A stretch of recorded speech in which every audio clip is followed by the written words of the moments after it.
and facilitated the release of 14 Kuki detainees here on the basis that Nagas are culture people. We uphold war ethics and also we respect international law on human rights. We are also considering the commitment of the Honorable Home Minister Amit Shahji through Honorable CM of Nagaland, Dr. Nipurio, giving the assurance that the government will put all out effort to trace out and establish the status of the mission hostages of our 6 Nagas,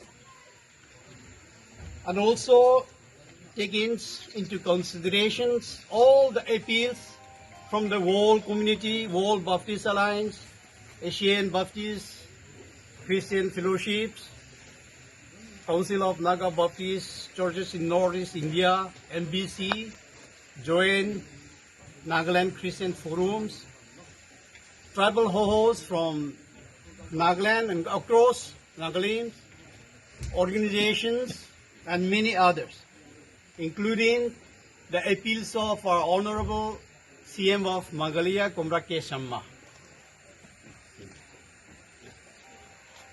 Further, the commitments and assurance given by the state's government of Manipur